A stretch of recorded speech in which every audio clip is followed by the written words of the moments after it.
like right now, I really don't want to be doing this. If there ever was a project that I really didn't want to do, it would be this one. However, once a month, I try and pick at least one area in my home that is an eyesore or I've been avoiding, and today is the day we're gonna tackle this room. This is technically a walk-in pantry that we are going to form into a butler's kitchen in the future. However, in the meantime, it needs to function as my walk-in pantry. So right now for storage, we do have this wire shelf and it is so unsightly, and I cannot stand to come in here and just see all this clutter. And I know it's not gonna take me very long. So I paid a little trip to Walmart and I picked up quite a few very simple and inexpensive solutions to go ahead and just organize things into categories and make it functional but also look very appealing. I'm going to start by taking everything off the racks, and then I'm going to organize everything into categories and label my bins, and then we're just going to adjust as we go along. I do want to leave things like cookbooks that I am going to display because I do reach for them, but things that are smaller in size and candles and cans, I do want to put them in bins, and I want to store like items together. And this is just going to help me make this space so much more functional.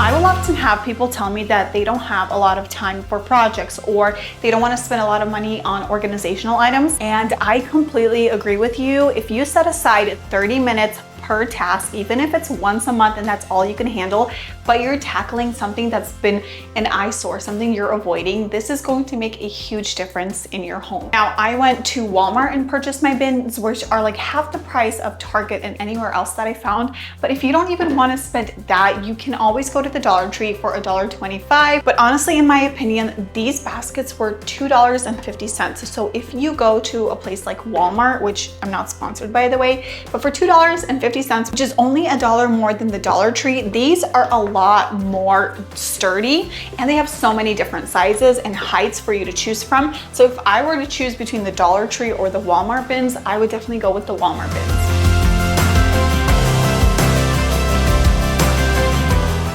I personally need this space to function for more than just pantry items. Right now, I'm using this as an extension of my kitchen. So I have things like rice cookers in here. I have storage containers. I also have things like mason jars and lids, mixed in with cat food. So I need this small area and space to work for many things. And if you're wondering why on earth I have so many cans of olives, it's because one time my Instacart driver delivered the wrong person's order to me. And so I have like 5 or 6 cans of olives that I don't really know what to do with, but I have them. So there's that. Another really great question I get asked a lot is, how do I find the motivation to take on these projects? And honestly, so many times I don't. Like right now, I really don't want to be doing this. I have no motivation. I have no passion for this project. I know that as soon as I step over myself and I get this done and I spend the next 30-40 minutes, I'm going to be so happy with myself, and that's going to boost my dopamine, and that's going to give me the motivation to complete future projects. And one last little thing I want to tell you about motivation is it's okay to do things without motivation. It's okay to not wait for the motivation to start doing projects. It's okay to do projects when you don't feel like it. You don't have to wait for that boost of motivation and passion to get things done in your home.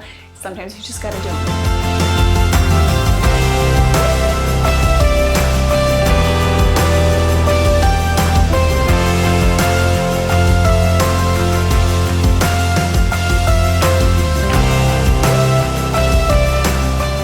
Okay, now that I've made a huge, massive mess in here, we're gonna start to clean these things up. It's gonna start to get better. This is the point where you're probably going to get very overwhelmed and feel defeated. Move past this point. You're almost at the finish line. We're gonna take our baskets and we're gonna start categorizing things based on like items. Okay, and while I'm organizing these things, I'm also taking the time to declutter. If there's something here that can be tossed, can be donated, this is the time to get rid of it.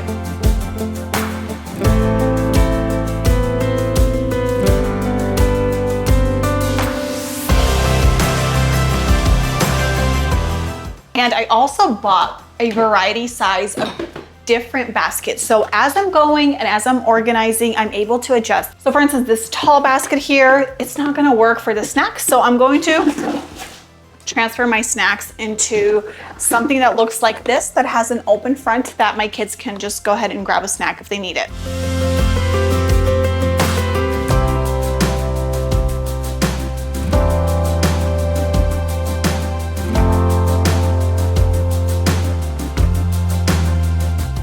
And as I find items that don't belong in the pantry, I'm just going to put them in a basket and then I'm going to go and put them in their homes. So I'm done organizing all of the shelvings, but I also want my pet food to look somewhat presentable. So I got this pet food container from a Home Goods and I'm just gonna transfer it over in here because I know it's not about aesthetics, but when I walk in here and I see a beautifully displayed can versus a green bucket, it makes me feel better, okay? Now on to tackle this corner right here. I always have this O-Cedar bucket mop ready with a solution in it because it is able to keep this upright and not soggy wet. So I'm able to use this whenever I need to spot clean. It's always available. So I keep it in the corner of my pantry. And then I'm also going to be keeping my dirty rag basket in here. Okay, we are in the home stretch now. Finally, we are going to give the floors a really good vacuum and then I'm just going to spot mop them with my O-Cedar flat mop over here.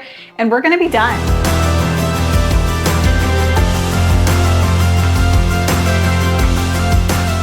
All right, well, an hour later, and that includes little breaks in between with a snack and attending to kids, we have completed the entire project, and oh my goodness, what a difference. It is by no means perfect, but this is such a wonderful temporary solution for us. However, even if not temporary, this is so functional because it is such a great system. The categories are not too narrow. They're broad enough that I can fit several things into these bins and boxes, and every tiny little specific category does not need a box of its own. In the future, I think I will need to buy a couple more bins, but overall, I absolutely love the way that this system functions.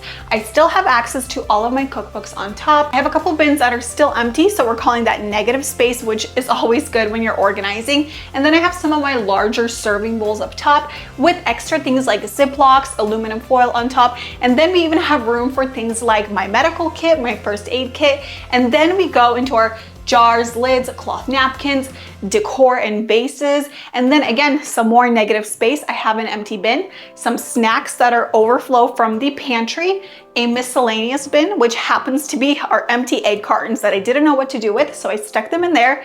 Then we have a baking bin for things like little cookie cutters and just miscellaneous baking items. Then we have 2 bins of disposables. So that's our napkins, paper plates, forks, spoons, anything that I want for when guests come over or just for us to use. Those are clearly labeled, but notice how I don't have paper plates, forks, spoons. I kind of summed everything up into one large category, so I'm not limiting myself and I'm not creating a massive mess or a system that isn't going to work for me. Then I also have a very generic bin for cans. Again, I'm not labeling them like tuna, chicken, or anything like that. It's just cans. If I need something, I'm gonna go and I'll rummage through it and I'll see if I can find it. One bin for cat food. Then towards the bottom, I have my most frequently used items that I don't have space for in my kitchen, like a rice cooker, a mini crock pot, then this tray that I haven't been using because I wasn't able to reach it to go ahead and cut up my fruits and veggies and have those prepped. At the very bottom are things that I seldom ever really reach for, but I do need. So I have some coolers and lunch boxes, some decorative items, and then some plastic bins. And now overall the space is very open, it's functional. I'm able to get in here. I have my cleaning supplies, I have my basket for my dirty rags, and then I have a much prettier pet food container, and it just makes me feel so much better. So if you're looking for tips and tricks to organize on a budget, number 1, even if you don't have the motivation, just do it. You'll thank yourself later. Go to Walmart for really great budget-friendly organizational items, or the Dollar Tree. And the third thing is, when you're categorizing, do not go too narrow. Create a broad category so that more items can fit into that category. Well, I hope you enjoyed coming along with me and doing a project that I absolutely dreaded to do.